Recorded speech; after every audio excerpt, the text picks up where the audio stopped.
Hey, this is Adam Torres, and I'm here to tell you that it has never been easier to start your very own podcast. At Mission Matters, our goal is to amplify stories that matter. That means we want to help you start your podcast because your story matters. We can do this in 3 different ways. 1, join our podcast school and take a free or paid course. 2, visit our resources page where we've already figured out what you need, such as where to host your podcast.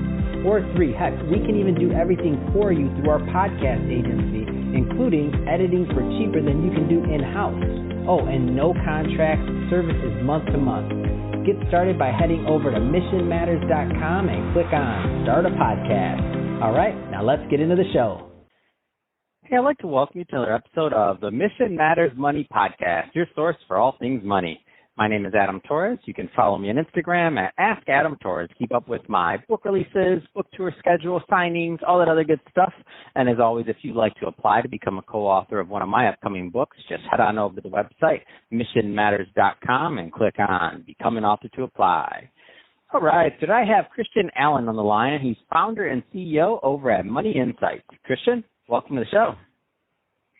Adam, thanks for having me. It's great to be with you. I've been listening to your stuff, and it's just great. So a pleasure to be with you. Thanks for having me. Well, too kind there, and I am excited to get into today's topic. As you're aware, this is a money show. A lot of people listen to this so they get tips and insights and figure out, how to improve their money situation. So today we're going to talk about moving from high income to high net worth. Not the same thing. Excited for you to go into those distinctions and what it takes. But before we do that, just for a little bit of context, let's go a little bit further into what you're doing over at Money Insights. Tell us a little bit more about your company, please. Yes, I would be happy to. So Money Insights is a strategic wealth building firm that's focused in the alternative space. And so what's interesting is recently as I've been listening to all of these things, that's really what correlates to a lot of your shows.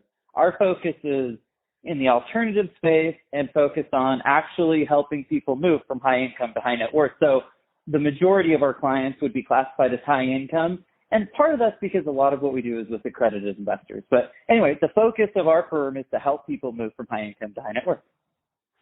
So I don't want to assume that everybody listening understands what maybe the alternative space is. Can you give us some examples of what that means?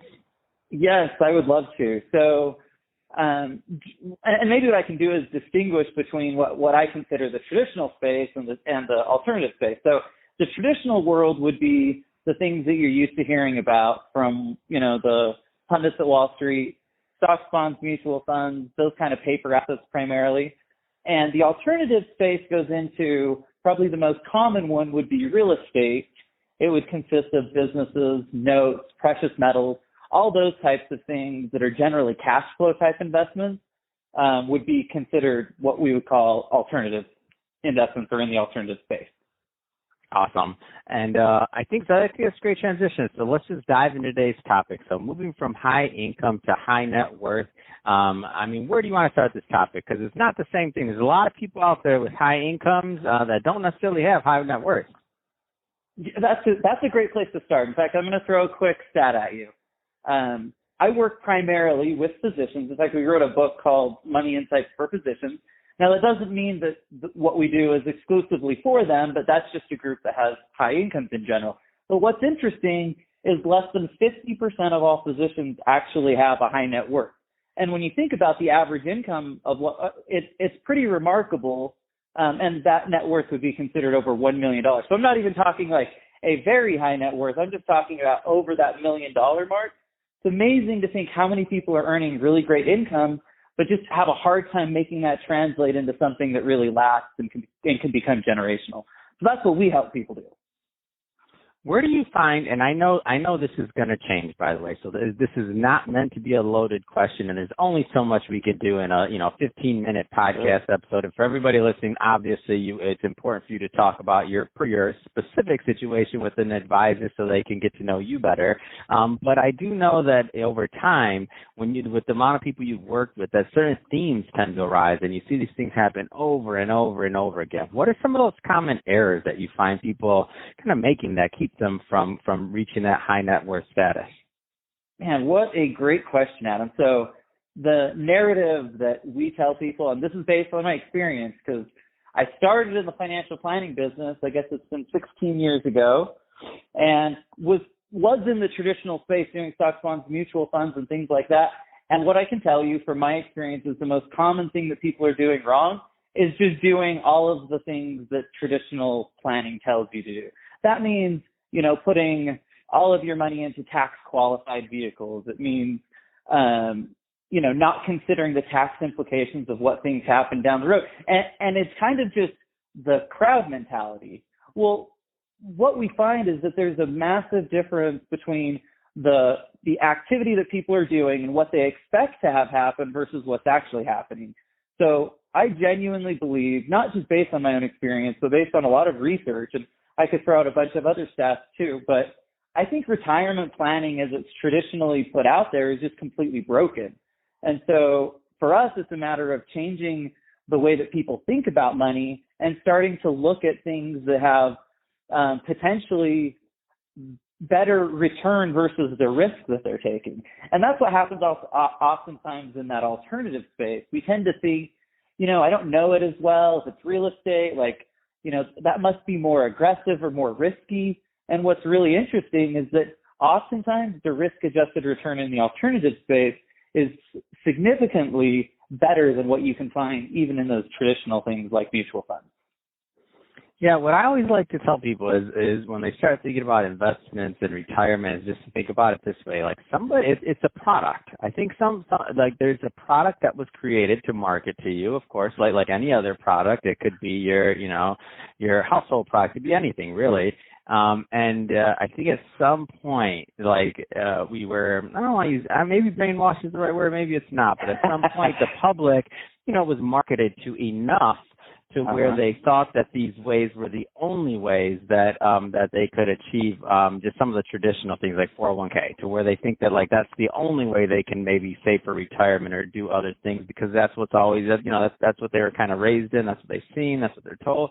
But they have options of the thing. It's a product. That's one segment of what you can invest in. For some people it makes sense. For other people it may not make as much sense. I mean, there's just options though. But if you think about it as a product, then you start to look back and just say, okay, so these people made this product. It's like alternatives, alternative space. That's sure, your product. Absolutely. That's your side of, that's your product. That's what you offer. So it can be a great thing for many people, but if people start thinking about it like that and they know they have options, then it's time to go shopping. It's time to start educating yourself. Absolutely. I think you nailed it. That's really well said, because at the end of the day, what we're looking for is the result, right? So I think for many people and most people, it is a combination of utilizing both the traditional and alternative things. So for example, if I'm let's just say I'm a physician out there and I've got access to a defined benefit plan that, putting a significant match, or obviously I want to take advantage of that. That would be silly not to take advantage of money that just makes sense, right? Now that said, usually what we'll do is we'll say, okay, once we go above and beyond those things in the traditional space that really make sense, then we can start looking around and, like you said, becoming more educated and trying to understand what are those things that will really help me create the leverage and velocity and cash flow I need to move to that next level. And that's what most people are missing. Generally speaking, by maxing out an IRA and 401k alone, that's not likely to get you to that high net worth category, right? What will, and what we find is just that by putting your money into those types of assets that can really work for you, especially in the alternative space, in conjunction with those already make sense moves that we make in the traditional world, by doing those things together, we can really kind of take things to the next level. And so one of the things that we do is we teach people strategic ways to actually do that. Just as a quick example, one of the strategies that we talk a lot about we call it the investment optimizer.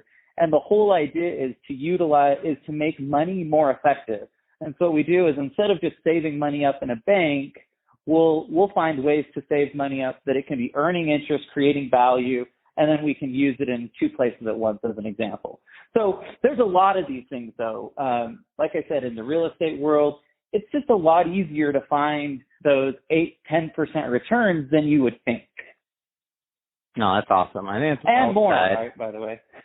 Yeah, I mean, well, it just depends. And no, I think it's well said. It depends on the market, depends on what cycle we're in, especially if you're doing real estate. I mean, there's a lot of different ways to make money, a lot of different things. But I think one of the main things we hit on definitely is education's a big deal. People need to learn more about it. They need to learn that they have options. And as they do, then they'll see, you know, companies like yours, Money Insights, and other companies that even work in the alternative space. I mean, these are great things to add on, or that may be their primary means of going from high income to high net worth. Because this is the way I look at it. If you've been doing the same thing over and over and over again, and you've made all this money, and you can look back, you know, 10 years, 15 years into your career, and you've been making this high income, and it's still not adding up, and you still find yourself not satisfied with that overall net worth, I mean, something has to change. It's not going to change for you. You have to change.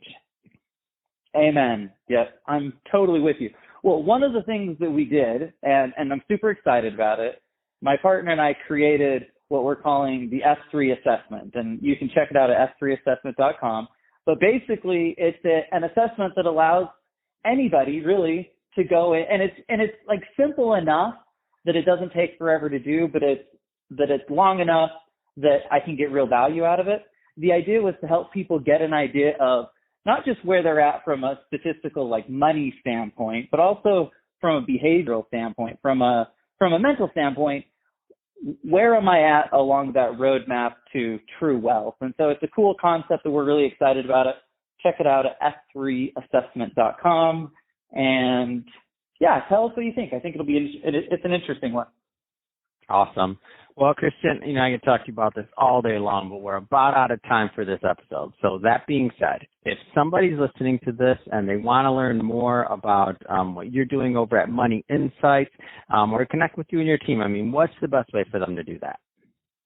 For sure. Again, s3assessment.com, I think, is the best way to get connected with us. You can, of course, go check us out at moneyinsights.net.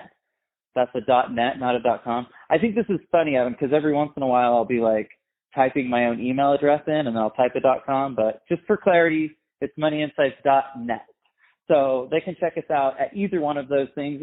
And like you said, like, all we want to do is provide educational tools that can create opportunities for people to go to the next level. Not everybody is necessarily right for our firm, but we hope that the material that we're putting out can be valuable, so that if you don't fit into that accredited category or that high income category, that will help provide some of the tools to get there, so you can ultimately move from high income to high net worth. Awesome. Well, Christian, really appreciate you coming on the show today and sharing more about your background and all the great stuff that you're up to helping your clients. And to the audience, as always, thank you for tuning in.